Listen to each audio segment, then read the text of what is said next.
राधे राधे दोस्तों, आज हम सुनेंगे माँ लक्ष्मी की एक बहुत ही सुंदर कहानी। एक समय की बात है, किसी नगर में एक ब्राह्मण रहता था। वह श्री हरि विष्णु का परम भक्त था। नित्य प्रति सुबह जल्दी उठकर मंदिर जाता, पूजा पाठ करता, भागवत कथा करता। एक दिन ब्राह्मण सुबह सवेरे पूजा पाठ करके अपने घर की ओर लौट रहा था। मार्ग में लक्ष्मी जी और उनकी बहन अलक्ष्मी की नज़र उस ब्राह्मण पर पड़ी।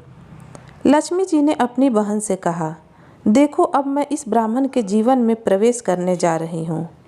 मेरे प्रवेश करते ही इसके जीवन से तुम निकल जाओगी। यह सुनकर अलक्ष्मी ने कहा, मैं ऐसा नहीं होने दूंगी। अब दोनों बहनों में यह तय हुआ कि दोनों अपना अपना प्रभाव दिखाएंगी और जो श्रेष्ठ होगी वह ब्राह्मण के जीवन में रह जाएंगी। ब्राह्मण हरि कीर्तन करता अपने घर की ओर जा रहा था। अब पहले लक्ष्मी जी ने अपना प्रभाव दिखाया और ब्राह्मण के रास्ते में एक सोने की मोहरों से भरा बॉक्स रख दिया। जैसे ही ब्राह्मण की नज़र उस पर पड़ी, उसने वहां उसे उठा लिया और सोचा यह घर में किसी न किसी काम आ ही जाएगा। बॉक्स लेकर वे अपने घर की ओर चल पड़ा। कुछ ही दूर पहुंचा था कि उसे रास्ते में एक लड़का मिला।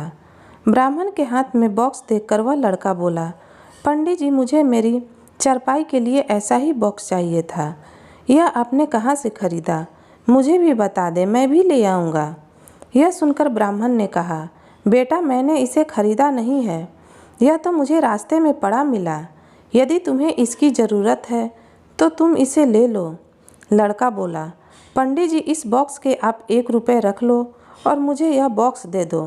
ब्राह्मण खुश हो गया।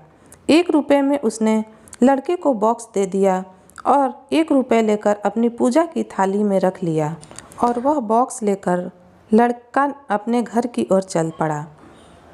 दोनों खड़ी देवियाँ यह लीला देख रही थीं। अलक्ष्मी ने कहा, देखो लक्ष्मी, तुम्हारी इतनी सारी मोहरें मात्र 1 रुपये में बिक गई और मेरे प्रभाव से यह 1 रुपये भी तुम्हारे भक्त के पास नहीं रहेगा। अभी ब्राह्मण देव कुछ कदम आगे चले ही थे कि उन्हें तालाब के किनारे सुंदर फूल दिखे। उन्होंने सोचा, पूजा के लिए यहाँ से फूल ले लेता हूँ। फूल तोड़ने के लिए उन्होंने पूजा की थाली एक ओर रख दी और फूल तोड़ने लगे। तभी वहाँ एक बालक आया और थाली में से 1 रुपये उठाकर भाग गया। ब्राह्मण देव को इस बात का पता भी नहीं चला। फूल तोड़कर जब वह आगे चले तो उसे वह लड़का वापस दिखाई दिया जो उसके पास से बॉक्स ले गया था। उसने ब्राह्मण देव को बॉक्स वापस देते हुए कहा कि यह बॉक्स मेरे चारपाई में पूरी तरह से नहीं आ पा रहा है, आप इसे वापस ले लो और मेरा 1 रुपये मुझे दे दो। जैसे ही ब्राह्मण ने 1 रुपये लौटाने के लिए थाली में देखा तो उसकी थाली में वह रुपया नहीं था। वह बोला, बेटा, पता नहीं तुम्हारा रुपया कहाँ चला गया, लगता है कहीं गिर गया। तुम मेरे साथ मेरे घर चलो, मैं तुम्हें घर से 1 रुपये दे दूँगा। इस समय मेरे पास पैसे नहीं हैं। लड़का बोला, कोई बात नहीं, मैं शाम को आपके घर आकर 1 रुपये ले लूँगा। और वो चला गया। अब मोहरों से भरा बॉक्स वापस ब्रह्मदेव के पास आ गया। यह देखकर लक्ष्मी जी मुस्कुराईं। उन्हें मुस्कुराता देख अलक्ष्मी जल भून गईं और लक्ष्मी जी से बोली, ज़्यादा मुस्कुराने की ज़रूरत नहीं है, अभी आगे आगे देखो क्या होता है।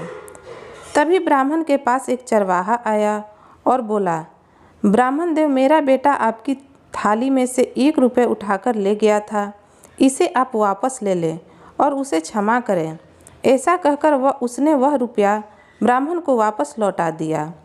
रुपया वापस पाकर ब्राह्मण उस लड़के की घर की ओर दौड़ पड़े जिसका वह 1 रुपया था।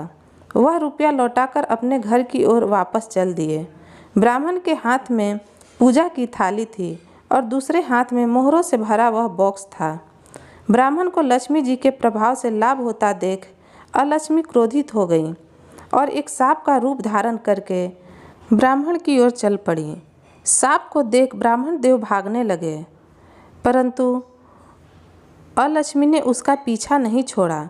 ब्राह्मण घबरा गया। उसने अपनी रक्षा के लिए अपने हाथ में पकड़े बॉक्स को जोर से सांप को दे मारा, जिससे बॉक्स के 2 टुकड़े हो गए और उसके अंदर भरी मोहरें धरती पर गिर गईं। मोहरें देखकर ब्राह्मण की आंखें फटी की फटी रह गईं। वह सांप बॉक्स की चोट से घायल होकर झाड़ियों की ओर भाग गया। तब ब्राह्मण भगवान विष्णु और माँ लक्ष्मी की जय जयकार करने लगा।